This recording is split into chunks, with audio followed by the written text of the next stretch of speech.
A kú dédé àsìkò yìí, yóò dára fún wa lágbára Ọlọ́run. Àmín. Ìròyìn Feli-feli ló dé tí ojú amóhùnmáwòrán yín láti ìkànnì ayélujára Feli-feli TV lónìí tí í ṣe ọjọ́ ìṣẹ́gun ọjọ́ kejìlá oṣù kejìlá nínú ọdún 2023. Fúnmi Adénúgà ni oníròyìn. Síwájú kẹ́ tó gbọ́ ìròyìn ọ̀hún, ẹ jẹ́ ká dé òkè lọ́hùn-ún. Tá a bá padà dé kí ìròyìn Feli-feli kó wá máa tẹ̀síwájú lẹ́kùnrẹ́rẹ́ ẹ kú ìkàlẹ̀.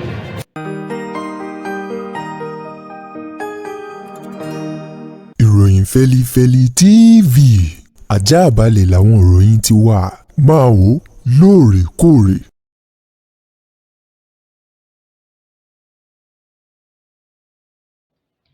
Ẹ káàbọ̀ padà, ìròyìn Feli-feli ọ̀hún rèé lẹ́kùnrẹ́rẹ́. Ààrẹ orílẹ̀-èdè Nàìjíríà Bọ́lá Ahmed Tinubu ti tẹnumọ́ ìpinnu rẹ̀ wípé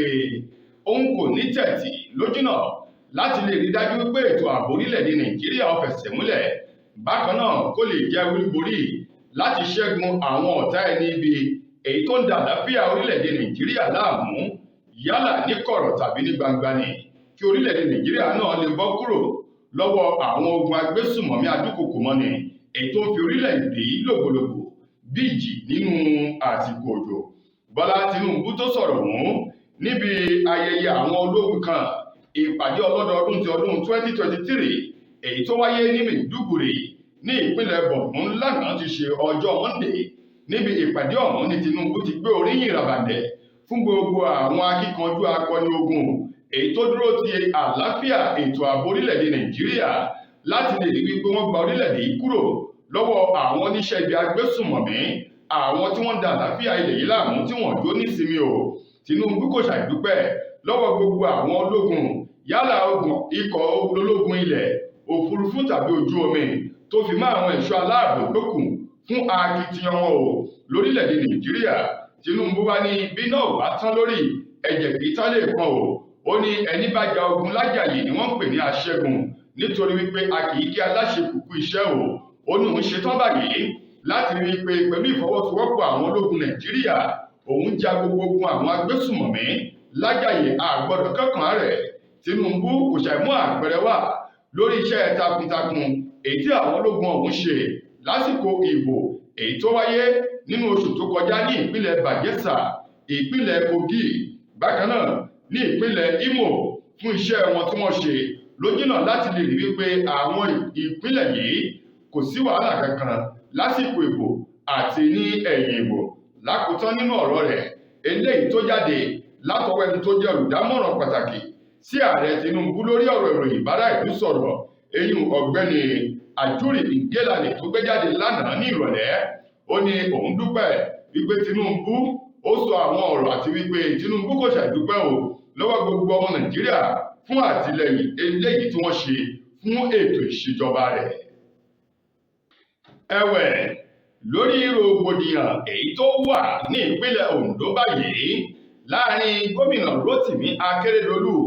igbákejì rẹ̀ àti àwọn ọmọ ilé ìgbìmọ̀ aṣòfin ìpínlẹ̀ Ondo, ààrẹ orílẹ̀-èdè wa Nàìjíríà Aṣíwájú Bọ́lá Ahmed Tinubu ló tún tún ránṣẹ́ pé àwọn tí wọ́n jẹ́ àgbà nínú ìṣàkóso ètò ìṣèjọba ní ìpínlẹ̀ Ondo láti gbéra ṣàṣà kí wọ́n pàdé rẹ̀ nílùú Àbújá. Ìpàdé ọ̀hún èyí tí ààrẹ Bọ́lá Tinubu pè nítorí pàjáwìrì lánàá nílé ọba nílùú Àbújá ló dá fìrìgbàgbó lórí ọ̀nà àbáyọ sí ìṣòro rògbòdìyàn fàákàjà èyí tó ń wáyé ní ìpínlẹ̀ ọ̀hún tó fi omi àlàáfíà lògbòlògbò ìpínlẹ̀ Ondo ní báyìí fún ìgbà kejì. Bẹ́ẹ̀ bá sì gbàgbé nínú oṣù kọkànlá tó kọjá yìí ni ààrẹ Bọ́lá Ahmed Tinubu ti ṣe ìpàdé pẹ̀lú igbákejì gómìnà ní ìpínlẹ̀ Ondo, àwọn ọmọ ilé ìgbìmọ̀ aṣòfin àti àwọn tí wọ́n jáde gẹ́gẹ́ bí aṣòfin àgbà tí ilé ìgbìmọ̀ aṣojúṣòfin ní ìpínlẹ̀ Ondo tí wọ́n bẹ nílùú Àbújá tó fi mọ́ àwọn àgbà ọ̀jẹ̀ nínú ẹgbẹ́ òṣèlú APC ní ìpínlẹ̀ ọ̀hún. Ṣùgbọ́n lánàá ti ṣe ọjọ́ Ajé ọjọ́ kọkànlá nínú oṣù kejìlá ni ààrẹ Tinubu tún pe ìpàdé onípàjáwìrì ọ̀hún níbi tí a ti rí igbákejì gómìnà ìpínlẹ̀ Ondo ọ̀gbẹ́ni Lucky Ayédàtiwà,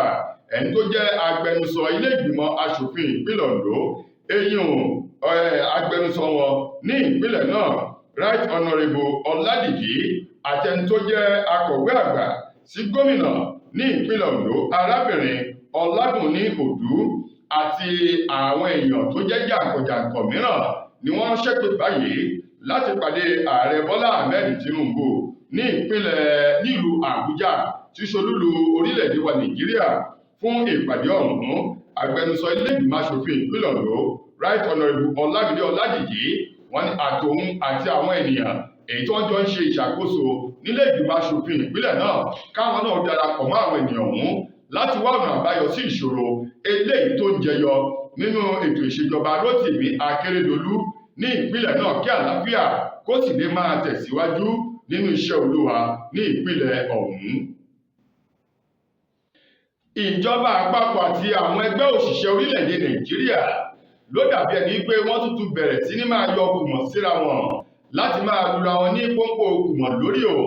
lórí àdéhùn ẹ̀kún owó orí àwọn oṣù òṣìṣẹ́ ti ìjọba àpapọ̀ èyí tí wọ́n kéde láti máa san ẹgbẹ̀rún márùndínlógójì náírà 35,000 naira gẹ́gẹ́ bí owó ìtura eléyìí tí ó tù wọ́n lára lẹ́yìn eléyìí tí wọ́n yọ ẹ̀kún owó orí epo nínú oṣù karùn-ún èyí tó mú kí nǹkan kó wọ́n gógó tó sì ti bẹ̀rẹ̀ sí ní mú fàákàjà wá láàrin ìjọba àpapọ̀ ìjọba ìpínlẹ̀ àti àwọn ẹgbẹ́ òṣìṣẹ́ Nigeria Labour Congress Trade Union Congress TUC wípé kí ìjọba àpapọ̀ kí wọ́n tètè pèsè ohun ìtura o bẹ́ẹ̀ bá sì gbàgbé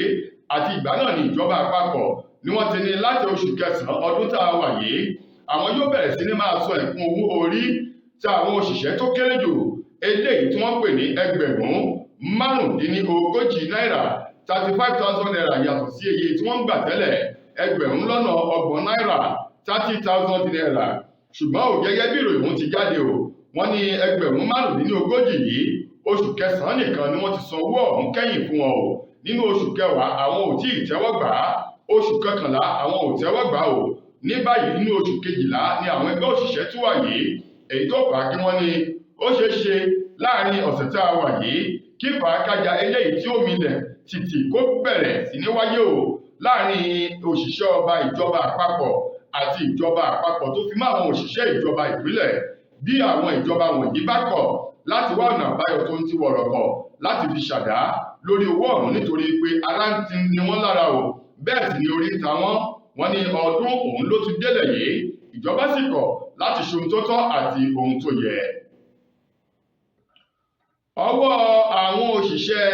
aláàbò àjọ Àmọ̀tẹ́kùn ẹ̀ka ti ìpínlẹ̀ Ondo ló ti tẹ àwọn afurasí 62 báyìí fún àwọn iṣẹ́ ibi onírànran eléyìí tí wọ́n mú wọn fún jákèjádò tìbútùrò ní ìpínlẹ̀ Ondo àti àwọn agbègbè èyí tó rọ̀gbà yíká o. Lánàá ti ṣe ọjọ́ ajé ọ̀gá àgbà àjọ Àmọ̀tẹ́kùn ẹ̀ka ti ìpínlẹ̀ Ondo eyín ọ̀gbẹ́ni Adétúnjí Adélẹ̀yẹ òun mà ló ṣiṣẹ́ lójú ọ̀rọ̀ òun lásìkò tó ń ṣe àfihàn àwọn oníṣẹ́ ibi èyí tó lé ní 62 náà 62 fún àwọn onírànran ẹ̀ṣẹ̀ tí wọ́n mọ̀ fún níbẹ̀ ló ti sọ wípé káàkiri àwọn ìjọba ìbílẹ̀ 18 ní ìpínlẹ̀ Ondo ní àwọn ẹ̀ṣọ́ Àmọ̀tẹ́kùn ní wọn ò ti sùn tí wọn ò ti wò tí wọ́n lọ tí wọ́n bọ̀ ó ní Adétúnjí ní pẹ̀lú ìrànlọ́wọ́ àwọn ọlọ́pàá NLCDC àwọn ológun àti àwọn ẹ̀ṣọ́ aláàbò yòókù làwọn fi rí àwọn iṣẹ́ ọ̀hún ṣe láṣeyọrí o wọ́n ní 15 nínú àwọn afurasí náà èyí tí wọ́n mú nínú àwọn ènìyàn 62 ló jẹ́ àwọn ajínigbé eléyìí tó jẹ́ pé lásìkò tí wọ́n dúnàdúrà pẹ̀lú àwọn mọ̀lẹ́bí ènìyàn tí wọ́n jí gbé o làwọn náà fi ṣe àyágbọ́n ògúngbè gbọ́n bí àyá bá ti ro ògúngbè náà ti ro làwọn fi rí 15 nínú wọn wọ́n ní bákan náà àwọn agbéni ṣètùtù ọ̀la àwọn alọ́kọ́lóhùn kígbe àwọn ọmọ ẹlẹ́gbẹ́ òkùnkùn àti àwọn oníṣẹ́ ibi mìíràn gbogbo wọn pátá òun ni wọ́n parapọ̀ lélẹ́yìí tí àpapọ̀ wọn tó ń lọ 62 báyìí lákòótán nínú ọ̀rọ̀ ọ̀gá àgbà àjọ Àmọ̀tẹ́kùn kò ṣàìdúpẹ́ lọ́wọ́ àwọn ẹ̀ṣọ́ aláàbò DSS NLCDC ọlọ́pàá àti àwọn ológun fún ìfọwọ́sowọ́pọ̀ wọn láti lè rí wípé ìpínlẹ̀ Ondo ó wà ní àlàáfíà kí àwọn ènìyàn òun lè sùn kí wọ́n fọ ọkàn wọn láti rọrùn bákan náà kí ààbò tó péye kó lè wà lórí ẹ̀mí àti dúkìá àwọn olùgbé ìpínlẹ̀ Ondo ó wá ní àwọn ò ní tẹ̀tí o àwọn sì ń tẹ̀síwájú láti rí dájú wípé ìpínlẹ̀ Ondo ó jẹ́ ìpínlẹ̀ àlàáfíà kúrò lọ́wọ́ àwọn oníṣẹ́ ibi. Lákòótán nínú ìròyìn wa fún tòní ṣé Yorùbá bọ̀ wọ́n ní ọmọ ẹni òṣèlú bẹ̀bẹ̀rẹ̀ káfílẹ̀kẹ̀ sídi ọmọ ẹlòmíràn wọ́n ní yìnrìn kẹ́ni ó lè ṣe míì. Àwọn agbábọ́ọ̀lù ọmọ orílẹ̀-èdè wa Nàìjíríà eyín Victor Osimhen èyí tó ń gbá bọ́ọ̀lù jẹun fún ikọ̀ Napoli àti arábìnrin Asisat Oshoala èyí tó ń gbá bọ́ọ̀lù jẹun fún ikọ̀ tàwọn obìnrin Barcelona ní orílẹ̀-èdè Spain. Àwọn ni wọ́n ti dúpẹ́ o lẹ́yìn tí àjọ tó ń ṣe kò kárí bọ́ọ̀lù aláfẹsẹ̀gbá fún ilẹ̀ adúláwọ̀ eyín CAF tí wọ́n fi àmì ẹ̀yẹ dá wọn lọ́lá o fún iṣẹ́ takuntakun èyí tí wọ́n ṣe. Victor Osimhen òun ló gba ti bọ́ọ̀lù aláfẹsẹ̀gbá tí ọkùnrin èyí tó dáa jù fún ọdún 2023 ní ilẹ̀ adúláwọ̀ eyín Best African Player of the Year 2023 ní ìgbà tí Asisat Oshoala tóun náà jẹ́ ọmọ orílẹ̀-èdè Nàìjíríà tóun náà gba ti gun àwọn obìnrin Best Female Footballer of the Year 2023 ní ilẹ̀ adúláwọ̀. Àwọn méjèèjì wọ̀nyí ni wọ́n gbé adé ọ̀hún lé lọ́wọ́ lánàá o ní orílẹ̀-èdè Morocco níbi tí ìdíje ayẹyẹ ọ̀hún tó ti wáyé o. Victor Osimhen eléyìí tó mú ègún ọ̀hún kúrò lórílẹ̀-èdè Nàìjíríà lẹ́yìn bíi ọdún 24 èyí tí orílẹ̀-èdè yìí ti gba irúfẹ́ àmì ẹ̀yẹ báyìí kẹ́yìn ní igun ti àwọn ọkùnrin, ṣùgbọ́n òun nígun ti àwọn obìnrin. Asisat Oshoala òun lọ́mọbìnrin èyí lè tó sì ṣe dáadáa jù èyí tó gba ife ẹ̀yẹ ọ̀hún ní ọdún 2014 ló tún gbà ní ọdún kejì síra wọn 2016 ló tún gbà ní ọdún 2017 bákan náà ló tún tẹ́wọ́ gbà á lọ́dún 2019 òun ló tún tẹ́wọ́ gbà á lọ́dún 2022 ló tún wá padà gbà á ní ọdún 2023 tó túmọ̀ sí wípé Asisat Oshoala ó ti gba ọmọbìnrin tó mọ bọ́ọ̀lù gbájú fún ilẹ̀ adúláwọ̀ fún ẹ̀mẹ́fà báyìí eléyìí tí ó sì jẹ́ wípé ìwúrí ló jẹ́ òfin orílẹ̀-èdè wa Nàìjíríà lọ́dún yìí. Àwọn ọkùnrin àti obìnrin tó gbà ní ilẹ̀ adúláwọ̀ ló jẹ́ ọmọ orílẹ̀-èdè Nàìjíríà méjèèjì. Àwọn méjèèjì sì dúpẹ́ lọ́wọ́ Ọlọ́run, àwọn akọ́nimọ̀ọ́gbá àti àwọn akẹgbẹ́ wọn. Wọ́n wá dúpẹ́ lọ́wọ́ gbogbo ọmọ orílẹ̀-èdè Nàìjíríà fún ìfẹ́ eléyìí tí wọ́n fi ń tì wọ́n lẹ́yìn àti àdúrà pẹ̀lú ìwúrí eléyìí tí wọ́n ṣe fún wọn lóòrèkóòrè. tó ẹ̀yin ará, ìròyìn fẹ́lifẹ́li kò ní jù báyìí lọ fún ti tòní títí dojúmọ́ ọ̀la tẹ́tù máa láǹfààní láti gbọ́ tòrò míì. Mo gbà á ládùúrà wípé ilé ò ní lé wa,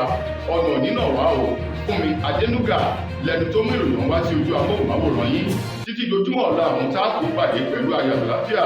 Àánú Ọlọ́run kò ní fi wá sílẹ̀. Ẹ ṣeun gan ni o.